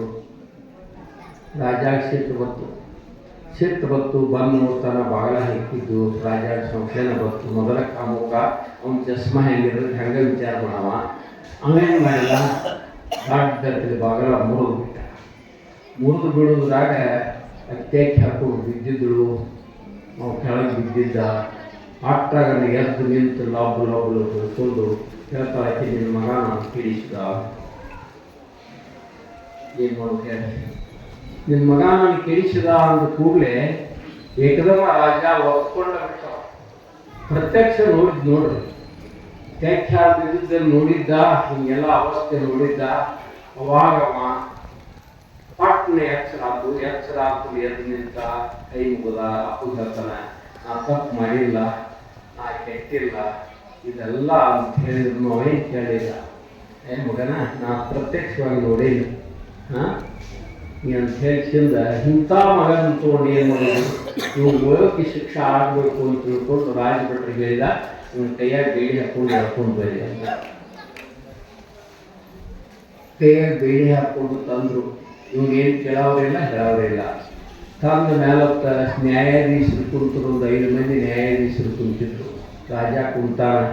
ರಾಜ ರಿಪೋರ್ಟ್ ಮಾಡ್ತಾನ, ನನ್ನ ಮಗ ಕೆಟ್ಟಾನ, ತಾಯಿ ಮೇಲೆ ಮನಸ್ಸು ಮಾಡ್ಯಾನ, ತಾಯಿನ ಮುಟ್ಟ್ಯಾನ, ಏನು ಶಿಕ್ಷೆ ಕೊಡ್ರಿ ಅಂತ. ಆವಾಗ ನ್ಯಾಯಾಧೀಶರು ವಿಚಾರ ಮಾಡಿದ್ರು, ತಾಯಿಯನ್ನು ಕೆಟ್ಟ ಗಂಡೆ ನೋಡ್ಯಾನಿವ, ಕಣ್ಣು ತೆಗಿಬೇಕು. ಇವನು ಕೈಕಾಲು ಮುಟ್ಟ್ಯಾನ, ಇವನು ಕೈಕಾಲು ಕಡಿದು ಬಿಡಬೇಕು. ಆಮೇಲೆ ನೀವು ಹಂಗೆ ಲಘು ಸಾಯಬಾರ್ದು, ಒಂದು ಹಾಳ ಉಗಿದು ಬಿಡಬೇಕು, ಅವನು ನೋವು ಸಾಯಿಲಿ ಅಂತ ಇಂಥ ಘೋರವಾದಂಥ ಶಿಕ್ಷೆಯನ್ನು ಪ್ರಕಟ ಮಾಡಿಬಿಟ್ರು. ಮತ್ತು ಆ ಘೋರವಾದ ಶಿಕ್ಷೆ ಪ್ರಕಟ ಮಾಡಿದ ಕೂಡಲೇ ಅದರಂತೆ ರಾಜಾಜ್ಞೆಯಂತೆ ಅವನ ಕಣ್ಣು ತೆಗೆದರು. ಆಮೇಲೆ ಕೈಕಾಲುಗಳನ್ನು ಸವರಿದರು. ತಂದ ಊರು ಹೊರಗೆ ಜಂಗಲ್ ಕಚ್ಚೆನ ಒಂದು ದೊಡ್ಡ 30 ಮೊಳ ಆಳವಾದಂಥ ಬಾವಿ ಇತ್ತು, ನೀರಿದ್ದಿದ್ದಿಲ್ಲ ಅಂತಾದ್ರೆ ಉಗಿದು ಬಿಟ್ಟು. ಅವಾಗ ಏನು ಮಾಡ್ತಾನ, ಅವೇನೂ ಇಲ್ಲ, ಬಂದದ್ದು ಬರಲಿ ಅಂದ, ಗುರುವಿನ ದಯಾ ಇರಲಿ ಅಂದ. ಮತ್ತೇನು ಶುರು ಮಾಡಿದ ಬಾಯಿ ಇತ್ತು, ಶುರು ಮಾಡಿಬಿಟ್ಟ ಶಿವ ಓಂ ಶಿವ ಓಂ ಶಿವ ಓಂ ಶಿವ ಅಂತ ಶುರು ಮಾಡಿಬಿಟ್ಟ. ಹೊಟ್ಟೆಯಾಗ ಬೆಂಕಿ ಬೀಳ್ತಿತ್ತು, ಓಂ ಶಿವ ಅಂತಿದ್ದ. ಓಂ ಶಿವ ಅನ್ನೋದನ್ನು ಬಿಡುವಲ್ಲ, ಅದು ಬಾಣ ತುಂಬ ರದ್ದು ಹೊಡೆದು ಬಿಟ್ಟು ಒಂದಕ್ಕೆ 10 ಪ್ರತಿಧ್ವನಿ ಆಗಾಕತ್ತಿತ್ತು. ಹಾಂಗೆ ಊರಾಗ ಹೋಗಿರ್ತಕ್ಕಂಥ ಒಟ್ಟುಗಳು ಹಾದು ಹೊಡುತ್ತಿದ್ರು. ಹಾಗೆ ಇಲ್ಲೇನಂತತಿ ಬಾಣ್ಯಾಗ ಏನೋ ದೇವ್ ಬರ್ತೈತೆ ಅಂತ ತಿಳ್ಕೊಂಡ್ರೆ, ಈ ದೇವ್ಗಳು ಇರಬೇಕು, ಅದಕ್ಕೆ ಅವಾಜ್ ಹಾಕೋತತಿ ಅಂಥೇಳಿ ಓಡ್ಕೊಂಡು ಹೋದ್ರು ಆಶ್ರಮಕ್ಕೆ. ಹೋಗೋದ್ರಾಗ ಗುರುಗಳು ಮುಂದೆ ಹೋದವ್ರನ್ನ ಗುರುಗಳ ಅಲ್ಲಿ ಹಾಡ್ಯಾಗ ಬರೋ ಹೊತ್ತಿನ್ಯಾಗ ಒಂದು ಮನೆಯೊಳಗೆ ಏನು ಅವಾಜ್ ಅದು, ಏನು ಒಂದು ಶಿವ ಅಂತೈತಿ, ಒಂದು ಶಿವ ಅಬದ್ಧತೆ ಏನು ತಿಳಿಯವಲ್ದು, ಹಂಗೆ ಅನ್ನಕತ್ತಿತ್ತು. ದೇವ್ ಇರ್ಬೇಕ್ರಿ. ಗುರುಗಳು ಅಂದರು, ಶಿವ ಅಂತ ಮೇಲೆ ತಲೆಯಾಗಿ ದೇವ್ ಇರ್ತೈತಿ, ಸಾಧ್ಯ ಇಲ್ಲ. ಯಾರಿಗೋ ಏನೋ ಅನ್ಯಾಯ ಆಗಿತ್ತಪ್ಪ, ನೋಡು ನಡಿ ಅಂತ ತಿಳ್ಕೊಂಡು ಗುರುಗಳು ತನ್ನ ಶಿಷ್ಯರನ್ನು ಕರ್ಕೊಂಡು ಬಂದರಂತೆ. ಬಂದರು, ಕೇಳಿದ್ರು ಅವಾಜ್ ಏನು, ಶಿವ ಶಿವ ಶಿವ ಶಿವ ಮತ್ತೆ ಒದರ್ತಿದ್ದ, ಚೀರುತ್ತಿದ್ದ. ಒಂದು ಸಣ್ಣ ಅಂತಿದ್ದ, ಒಂದು ದೊಡ್ಡದು ಅಂತಿದ್ದ. ಇದನ್ನು ಕೇಳಿ ಯಾರಪ್ಪ ನೀನು ಅಂದರು ಗುರುಗಳು. ಯಾರನ್ನು ತೊಗೊಂಡು ಏನು ಮಾಡ್ತೀರಿ, ಹೋಗ್ರಿಯಪ್ಪ ಅಂದ್ಬಿಟ್ಟವ. ಕೆಳಗೆ ನಿಂತ್ಕೊಂಡೆ. ನಾನೇನು ತೊಗೊಂಡು ಏನು ಮಾಡೋರು, ಹೋಗ್ರಿ ನೀವು ಅಂತ. ನನ್ನ ಪಾಡಿಗೆ ನನ್ನನ್ನು ಬಿಡ್ರಿ ಅಂದ. ಇಲ್ಲಪ್ಪ, ನೀ ಯಾಕೆ ಬಿದ್ದಿ, ಇಲ್ಲಿ ಯಾಕೆ, ಯಾರು ಹೋದಾರು, ಏನಾಗೈತಿ, ಒಂದಿಷ್ಟು ಹೇಳಲ್ಲ ಅಂದ್ರೆ ಅದನ್ನೇನು ಕೇಳ್ತಿದ್ದು, ಹೋಗ್ರಿ ನಿಮ್ಮಿಂದ ಏನಾಗೋದ, ನಾ ಈಗ ಹೊಂಟಾನೆ, ಮುಗಿದಕ್ಕೆ ನನ್ನ ಕತಿ, ನಾ ಪರಮಾತ್ಮ ನಾಮಸ್ಮರಣೆ ಮಾಡ್ಕೊಂಡು ಹೊಂಟ ಬಿಡವ ಅಂತಂದ್ಬಿಟ್ಟ ನಿರ್ಣಯ. ಹೇಳಿದ ಕೂಡಲೇ ಯಾವಾಗ ಹೀಗಾಗಿತ್ತು ನನಗೆ, ಯಾವಾಗಾರೆ ಏನಾರ ಆಗಿತ್ತು ಒಂದು ಮಾತನ್ನು ಹೇಳಲ್ಲ ಅಂದರು. ಒಂದು ಮಾತನ್ನು ಹೇಳಿದೆ ಅಂದ ಕೂಡಲೇ ನಾನು ಒಬ್ಬ ಇಂಥ ರಾಜಕುಮಾರ ದುರದೃಷ್ಟ, ನನ್ನ ಮಲತಾಯಿ ನನ್ನ ಮ್ಯಾಲ ಮೋಹಗೊಂಡ್ಲು.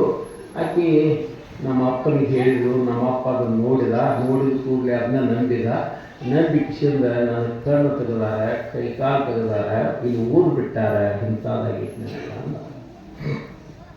ಏಪ್ಪ ದೊಡ್ಡ ಅನ್ಯಾಯ ಆಗೈತೆ ನಿನಗೆ, ನೀ ಮ್ಯಾಲ ಬಾರಪ್ಪ ಅಂತಂದ. ಮ್ಯಾಲ ಬಾ ಅಂದ್ಕೊಡು. ಎಲ್ಲಿ ತಗೊಂಡು ಏನು ಮಾಡ್ತೀರಿ ಜೀವನ ಇಟ್ಟ?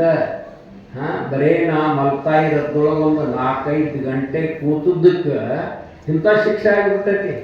ಮತ್ತು ಇನ್ನು ಈ ಪ್ರಪಂಚದೊಳಗೆ ಇದ್ದು ಏನು ಮಾಡೋದೀ? ನಾ ಎಂಥ ಶಿಕ್ಷೆ ಆಗ್ತೈತಿ, ಇಲ್ಲಿ ದೂರ ಶಿಕ್ಷೆ ಆಗತ್ತೆ ಹೇಳಕ್ಕೆ ಬರೋದಿಲ್ಲ. ಅದಕ್ಕೆ ನಾ ಏನು ಬರೋದಿಲ್ಲಪ್ಪ, ನನಗೇನು ಬೇಡ, ನಾ ಇಲ್ಲೇ ಮುಕ್ತಾಯ ಮೋಕ್ಷ ಅಂತ ನಾನು ಇವತ್ತು ನಿನಗೆ ಐತಿ ಮಾಯ ಮತ್ತೊಬ್ಬರಿಗೆ ಆಗ್ತೈತಿ. ಇಂಥ ಅನ್ಯಾಯ ಆಗಬಾರ್ದು, ಅನ್ಯಾಯ ವಿರೋಧ ಆಗಬೇಕು, ಇದು ತಿಳ್ಕೋಬೇಕು. ಅವ್ರ ಮನೆಗೆ ಬೇಕಿದ್ದರೆ ಮತ್ತೊಬ್ಬ ಮನೆಯಾರ ಮನೆಗೆ ಹತ್ತದ ಅದು. ಇವತ್ತು ಆ ಹೆಣ್ಮಗಳು ಮತ್ತೊಬ್ಬ ಉಳಿಸ್ಕೊಂಡು ಮತ್ತೊಂದು ಮನೆಗೆ ಬರುವುದು ಅದು ತಪ್ಪುದಿಲ್ಲ. ಅದು ಇದನ್ನ ಯಾರ ವಿರೋಧ ಮಾಡ್ಬೇಕೈತಿ, ಅದಕ್ಕೆ ನ್ಯಾಯ ಬೇಕಾಕೈತಿ. ಅದಕ್ಕೆ ದಯವಿಟ್ಟು ನೀ ಮ್ಯಾಲ ಬರಲೇಬೇಕು ಅಂತ ಗುರು ಅಂದ. ಹೆಂಗೆ ಬರಲಿ ನಾವು? ಕೈಯಿಲ್ಲ, ಕಾಲಿಲ್ಲ, ಕಣ್ಣಿಲ್ಲ, ಇಲ್ಲಿ ಬರಕ್ಕೆ ಹೋಗಿ ಮರಾಯ ನಾವು. ಮರಾಯ ನೀನು ತೊಟ್ಲಾ ಬಿಡ್ತೀವಿ ನಾವು ಬಾ ಅಂದ. ತೊಟ್ಲ ಬಿಡ್ತೀವಿ ಕರೆ, ಆ ತೊಟ್ಲಾಗ ಹತ್ತಾಳ ಹೆಂಗ? ತೊಟ್ಲ ಹಿಡ್ಕೊಳ್ಳೋರು ಹೆಂಗೆ? ಮತ್ತು ನೀವು ತೊಟ್ಲ ಬಿಟ್ರೆ ಏನಾಗೋದೈತಿ? ಅದೇನು ಸಾಧ್ಯ ಇಲ್ಲ, ಹೋಗ್ರಿ, ನಿಮ್ಮ ಪಾಡಿ ನೀವು ಹೋಗ್ರಿ, ನನ್ನ ಪಾಡಿ ನಾ ಅಂತಂದ. ದೊಡ್ಡ ವೈರಾಗಿಪ್ಪ ಬೇಡ ಅಂದ ಕೂಡಲೇ ತೊಟ್ಲ ಬಿಡ್ತೀವಿ. ಆಮೇಲೆ ಗುರು ಅಂದ, ಇಲ್ಲಪ್ಪ ನಿನ್ನ ಕೈಕಾಲು ಕಣ್ಣುಗಳನ್ನು ಕೊಡ್ತೀನಿ ಅಂದ. ಗುರು ಒಟ್ಟು ಸಮಾಪ್ತಿದ್ದ. ಈಗ ಹೆಂಗೆ ನೋಡ್ರಿ, ಹಾರ್ಟ್ ತೆಗೆದು ಹಾರ್ಟ್ ಹಾಕ್ತಾರೆ, ಕಿಡ್ನಿ ತೆಗೆದು ಕಿಡ್ನಿ ಹಾಕ್ತಾರೆ, ಕಣ್ಣು ತೆಗೆದು ಕಣ್ಣು ಹಾಕ್ತಾರೆ. ಹಂಗೆ ಅವಾಗಿನ ಕಾಲದೊಳಗೆ ಮಂತ್ರ ಶಕ್ತಿಯಿಂದ ಇದನ್ನೆಲ್ಲ ಕೊಡ್ತಿದ್ದಿರತ್ತವ್ರು. ಅದಕ್ಕೆ ಗುರುಗಳಂದ್ರು, ನಿನಗೆ ಕಣ್ಣೂ ಕೊಡ್ತೀವಿ, ಕೈಕಾಲು ಕೊಡ್ತೀನೋ, ನೀನು ತೊಟ್ಲ ಬಿಡ್ತತಿ, ಮ್ಯಾಲ ಹತ್ತಿ ಬಾ ಅವ್ನು ತೊಗೊಂಡು ಏನು ಮಾಡೋದು? ನನ್ನ ಕೈ ಇದ್ದು, ಕಾಲಿದ್ದು, ಕಣ್ಣಿದ್ದು, ಆದರೂ ನನ್ನ ಮಲತಾಯಿ ಮೋಹಗೊಂಡು. ಮತ್ತು ಅದನ್ನ ತಗೊಂಡ ಮ್ಯಾಲ ಬೈತಿ, ಮತ್ತೇನು ಗಡಿಸ್ತತಿ ಅಂತ ಹೇಳಕ್ಕೆ ಬರ್ತತಿ. ನಾವು ಹೇಳ್ತಾನೆ, ನಾ ಬಂದು ಏನು ಫಲ ಆಯ್ತಿ? ಅದು ಬೇಡ ಆಗೈತಿ ನನಗೆ. ನಿನಗೆ ಭಾಳ ದೊಡ್ಡ ವೈರಾಗಿ ಬಂದೈತಿಪ್ಪ, ನೀನು ಮಾತಾಡಕತ್ತಿ. ಆದ್ರೆ ಕೈಯ ಕಾಲ ಕಣ್ಣು ಸರಿಯಾಗಿ ವಾಪರ್ಸೋಕೆ ಬರ್ತೈತಿ ಅಂತ ಗುರು. ಏನು ಮಾಡಕ್ಕೆ ಬರ್ತೈತಿ? ಏನು ಏನಿಲ್ಲ, ಇವ ಕಣ್ಣ, ಇವ ಕೈಯ, ಇವ ಕಾಲುಗಳಿಂದ ಪರೋಪಕಾರ ಮಾಡಕ್ಕೆ ಬರ್ತೈತಿ, ಮತ್ತೊಂದು ಉಪಕಾರ ಮಾಡಕ್ಕೆ ಬರ್ತೈತಿ, ಸೇವಾ ಮಾಡಕ್ಕೆ ಬರ್ತೈತಿ, ಸಾಕ್ಷಾತ್ಕಾರ ಮಾಡ್ಕೊಳಕ್ಕೆ ಬರ್ತೈತಿ. ಇದನ್ನೆಲ್ಲ ಸದುಪಯೋಗ ಮಾಡ್ಕೊಳಕ್ಕೆ ಬರ್ತೈತಪ್ಪ. ಹೀಗ್ಯಾಕೆ ತಿಳ್ಕೊತೀನಿ ಅನ್ನೋ ಹಂಗೆ ನನ್ನ ಕೈಯ ಕಾಲು ಕಣ್ಣ ಸರಿಯಾಗಿ ನೀವು ವಾಪರಿಸಿಕೊಂಡು ನಿಮ್ಮ ಸಮಾಜ ತಿದ್ದಿರಿ ಅಂದ್ರೆ ಅದಕ್ಕೆ ನಾನು ಒಪ್ಪಿಗೆ, ನಾ ಬರ್ತೇನೆ. ಅದ್ರ ಗುರಿ ನಿಮ್ಮ ಮೇಲೆ ಅವಲಂಬಿಸಿದ್ದೆ. ನೀವು ಮಾಡ್ತಕ್ಕಂಥ ನೀವು ಹೇಳಂಗೆ ಕೇಳ, ನಿಮ್ಮ ಆಜ್ಞಾ ಪಾಲಿಸ ಅಟ್ಟ. ಆದ್ರೆ ನನ್ನ ಕೈಯ ಕಾಲು ಕಣ್ಣು ಈ ಸಮಾಜ ಸೇವೆಗಾಗಿ, ರಾಷ್ಟ್ರ ಸೇವೆಗಾಗಿ, ಈ ಜಗತ್ತಿನ ಸೇವೆಗಾಗಿ ಮುಡುಪಾಗಿಡುವುದು ನಿನ್ನ ಕರ್ತವ್ಯ. ನೀ ಗುರು ಅದಾವ, ನೀ ನಡೆಸ್ತೀನಿ ಅಂದ್ರೆ ನಾ ಬರ್ತೇನೆ ನೋಡಿ. ಅಷ್ಟಂದು ಕೂಡಲೇ ಗುರುಗಳು ಹೋಹೋ ಅಂದ್ರಂತ. ಯಾಕಾಗವಲ್ದಂತಂದು ಆ ರೀತಿ ಕೈಯ ಕಾಲು ಕಣ್ಣುಗಳನ್ನು ಕೊಟ್ಟರು, ತೊಟ್ಲ ಬಿಟ್ಟರು, ಮ್ಯಾಲ ತೆಗೆದು ಮ್ಯಾಲ ಗುರುವಿನ ಪಾದಕ್ಕೆ ಬಿದ್ದ. ಆಮ್ಯಾಲ ತಿರುಗಿ ರಾಜಕುಮಾರ ನನ್ನ ರಾಜ್ಯತ್ತು ಇರತ್ತು ಎಲ್ಲ ಮರೆತು ಬಿಟ್ಟ. ಅದಿಲ್ಲ ಇದೆ. ಗುರುವಿನ ತಂದೆ, ಗುರುವಿನ ತಾಯಿ, ಗುರುವಿನ ಸರ್ವ, ಗುರುವಿನ ಅಜ್ಞಾನ ಸರಿ. ನೀವೇನು ಹೇಳ್ತೀರ ನಾ ಕೇಳವ, ನೀವು ಹೇಳಿದಂಗೆ ಏನವ ಅಂತ ಒಪ್ಕೊಂಡ್ಬಿಟ್ಟ. ಹಿಂಗೆ ಒಬ್ಬ ದೈವೀನಾಥ್ ಅಂತ ಹೇಳ್ತಿದ್ರು, ಒಬ್ಬ ನಾಥ್ ಪಂಥದೊಳಗೆ ಒಬ್ಬ ನಾಥ್ ಆಗಿದ್ದಾನೆ ಅಂತೇಳಿ, ನಾಥ್ ಸಂಪ್ರದಾಯದೊಳಗೆ ಅದಂತ ಕಟ್ಟಿ. ಹಂಗೇನಪ್ಪ ಅಂದ್ರೆ ಇವತ್ತು ನಮ್ಮನು ಕೈಯ ಕಾಲ ಕಣ್ಣು ಇಂದ್ರಿಯಗಳನ್ನು ನಾವು ಹೆಂಗೆ ವಾಪಸ್ಕೊಳಕ್ಕೆ ಬರ್ತೈತಿ ಇದನ್ನು ನೋಡ್ಬೇಕೈತಿ. ಹೆಂಗಂದ್ರೆ ಈ ಜಗತ್ತು ಅಂದ್ರೆ ಕೂರ್ಕಂತಿನ ಜಗತ್ತು ಒಂದೇ ಥರ ಅಲ್ಲ. ಏನು ಮಾಡ್ತೈತಿ ಮಾಯಾ ಏನಿಲ್ಲ ಹೇಳಕ್ಕೆ ಬರೋದಿಲ್ಲ. ಭಾಳ ಹುಷಾರಿಯಲ್ಲಿ ಇರಬೇಕಾಗಿತ್ತು ಅಂದ್ರೆ ನಾವು ಗುರುವಿನ ಆಜ್ಞಾದೊಳಗೆ ಅಂದ್ರೆ ಗುರು ಹೇಳಿ ನಡ್ಕೋತಿದ್ವಿ ಅಂದ್ರೆ ಮಾತ್ರ ಸಾಧ್ಯತೆ ಇದ್ದಿದ್ರೆ ಇದ್ರೊಳಗೆ ಪಾರಾಗೋದು ಭಾಳ ಕಠಿಣೈತಿ. ಯಾರೂ ಪಾರಾಗಿಲ್ಲ. ಯಾರಿಗೆ ಹೆಣ್ಣಾಗಿ ಬರ್ತೈತಿ, ಯಾರಿಗೆ ಮಣ್ಣಾಗಿ ಬರ್ತೈತಿ, ಯಾರಿಗೆ ಮಣ್ಣಾಗಿ ಬರ್ತೈತಿ, ಯಾರ ಅಧಿಕಾರ ಆಗಿ ಬರ್ತೈತಿ, ಏನೇನು ಪಲ್ಲಡಿಸ್ತತಿ, ಏನೇನು ಮಾಡ್ತತಿ, ಏನೇನು ನರಕಗಳು ಬೀಳ್ತತಿ, ಹೊಳ್ಯಾಡ್ತತಿ, ಉದ್ದಾಡ್ತತಿ, ನಾ ಸುಖಿ ಅಂತ ಅನ್ಕೋತ ಹೋಗೆಲ್ಲ ವಂಚಿತ ಆಗಿ ಇವತ್ತು ನಾವು ಜನ್ಮವನ್ನು ಕಳ್ಕೊಳಕತ್ತೀವಲ್ಲ. ಇದನ್ನ ಸರಿಯಾದ ನಾವು ನಮ್ಮ ಇಂದ್ರಿಯಗಳನ್ನು ವಾಪಸ್ ಕಳಿಸಿದ್ರೆ, ಆ ಇಂದ್ರಿಯಗಳನ್ನು ಸದ್ವಸ್ತನಾಗ ಇಟ್ಕೊಂಡ್ರೆ, ಮನಸ್ಸನ್ನು ನಿಯಂತ್ರಣ ಇಟ್ಕೊಂಡ್ರೆ ಪಾರಾಗಲಿಕ್ಕೆ ಸಿಕ್ಕದ, ಇಲ್ಲದ್ರೆ ಸಿಕ್ಕಿಲ್ಲ. ಅದಕ್ಕೆ ಇಂಥ ಪೂರ್ಣ ಭಕ್ತರು ನೀವು ತಯಾರಾಗಬೇಕು ಅಂತಿದ್ರೆ ಮಾನವಾನಂದರು ಎಲ್ಲಿವರೆಗೆ ಪೂರ್ಣ ಭಕ್ತರಾಗಿ ತಯಾರಾಗುವುದಿಲ್ಲ ಅಲ್ಲಿವರೆಗೆ ಸಮಾಜದ ಉದ್ಧಾರ ಇಲ್ಲ, ನಿಮ್ಮ ಉದ್ಧಾರ ಮೊದಲೇ ಇಲ್ಲ, ಸಮಾಜದ್ದು ಇಲ್ಲ, ದೇಶದ್ದು ಇಲ್ಲ, ರಾಷ್ಟ್ರದ್ದು ಇಲ್ಲ ಅಂತ ಎಲ್ಲ ವ್ಯರ್ಥ. ನೀವು ಭಾಳ ಮುಂದುವರೆದಿದ್ವಿ, ಭಾಳ ದೊಡ್ಡ ಇದಾಗಿದ್ದೀವಿ, ಏನೆಲ್ಲ ಆಗಿದ್ವಿ ಅಂತಂದ್ರು ಬೇಕಾದ ಸಂಪತ್ತು ಗಳಿಸಿದ್ವಿ ಅಂದ್ರೆ ವ್ಯರ್ಥ ವ್ಯರ್ಥ ವ್ಯರ್ಥ ಅಂತಿದ್ರು. ಎದಕ್ಕೂ ಉಪಯೋಗ ಇಲ್ಲ. ಮೊದಲ ನಾವು ಶುದ್ಧ ಆಗಬೇಕು. ನಾವು ಶುದ್ಧ ಆಗಬೇಕಾಗಿದ್ದರೆ ಮನಸ್ಸು ಶುದ್ಧ ಆಗಬೇಕು. ಮನಸ್ಸು ಮತ್ತು ಮನಸ್ಸು ಏನು ಮಾಡಬೇಕು ಅಂದ್ರೆ ದೇಹಕ್ಕೂ ಮತ್ತು ಆತ್ಮನಿಗೂ ಸಂಬಂಧ ಕಲ್ಪಿಸ್ತದೆ. ನಾವು ದೇಹ ಇಟ್ಕೊಂಡಿರ್ತೀವಿ, ಮನಸ್ಸು ಸರಿಯಾಡಕ್ಕೆ ಹೋಗ್ತೈತಿ, ಮತ್ತು ಆತ್ಮನ ಸ್ಥಿತಿ ಮರ್ತು ಬಿಡ್ತೈತಿ. ನಾವು ಅಜ್ಞಾನಿಗಳಾಗ್ತೀವಿ, ಭ್ರಮಿಸ್ತಾಗ್ತೀವಿ, ಅದರಿಂದ ದುಃಖ ಹೋಗಿಸ್ತೀವಿ ಅಂತ. ಅದನ್ನ ಕೂಡಿಸೋದನ್ನ ಯೋಗ. ದೇಹ, ಆತ್ಮ, ಮನಸ್ಸು, ಆ ಮನಸ್ಸು ಅನ್ನುವಂಥ ಕೊಂಡೆ ಅನ್ನೋದ ಕಳಿಸಿ ಹೋಗ್ಬಿಡ್ತಂದ್ರೆ ದೇಹ ಆತ್ಮ ಎರಡರ ಕೆಲಸ ನಡೀತಂದ್ರೆ ಅವನ ದೇವರು, ಮತ್ತೊಬ್ಬರು ದೇವರು ಯಾರು ಅಲ್ವೇ ಅಲ್ಲ. ಅಂದ್ರೆ ಈ ದೃಷ್ಟಿಕೋನ ಇಟ್ಟುಕೊಂಡು ಇವತ್ತು ಆ ರೀತಿ ಮನಸ್ಸನ್ನು ಬಳಸುವಾಗ ಸುಲಭವಾದಂಥ ದಾರಿ ಯಾವುದಾದ್ರೂ ಇದ್ರೆ ಅದು ನಾಮಸ್ಮರಣೆ. ನಾಮಸ್ಮರಾವೇ ನಿರಂತರ ತೇಜಾವನಾವೇ ಪುಣ್ಯ ಸೇರಿದಂತರ. ಎಲ್ಲಿ ನಾಮಸ್ಮರಣೆ ಐತಿ ಅದು ಪುಣ್ಯವೇ ಸೇರಿರಾಕೈತೆ. ತನ್ನಿಂದ ಆಕೈತೆ. ನೀವೇನು ಹೇಳೋದು ಬೇಡ, ಕೇಳೋದು ಬೇಡ.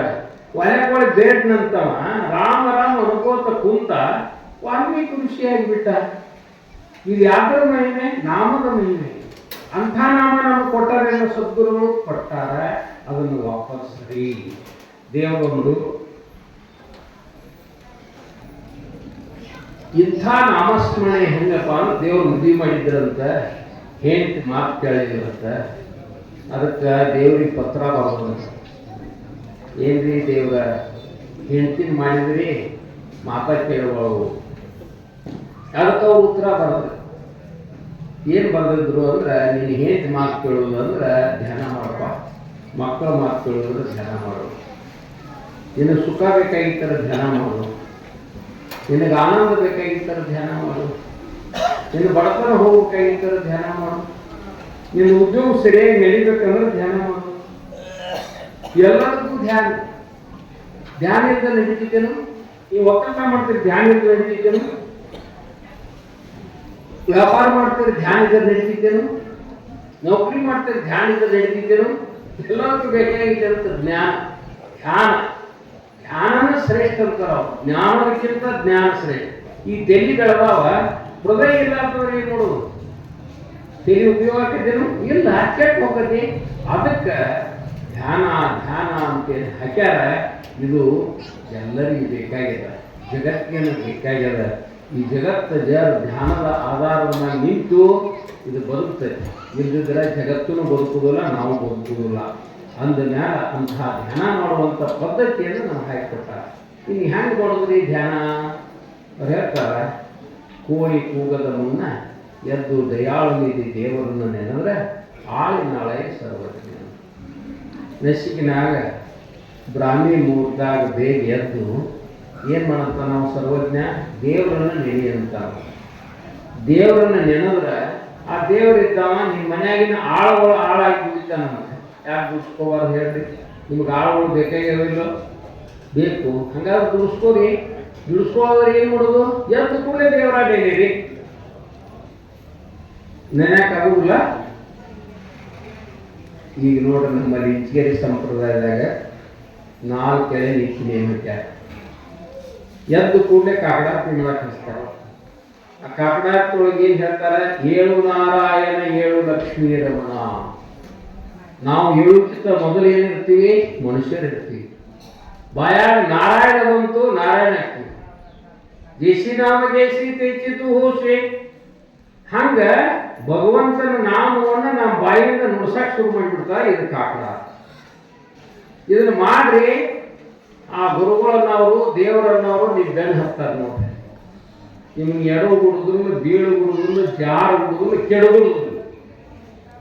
ಈ ನಾಮ ಸುಳ್ಳೈತಂದ್ರೆ ನಾ ಕುಗ್ಗಿ ಕೊಡೋದು ಕೊಡ್ತಾನಂತ. ನಾಮ ಮನೆ ಲೆಟಿಕೆ ತರಿ ಚೇದಾವೆ ಮಸ್ತಕ್ ಅಂತಾನು. ಅಂದ್ಮೇಲೆ ನಾನು ಯಾಕೆ ಬಳಸಬಾರ್ದ್ರಿ? ನಾವು ಇಲ್ಲಿ ಒದ್ದಾಡಕತ್ತಿಲ್ಲ.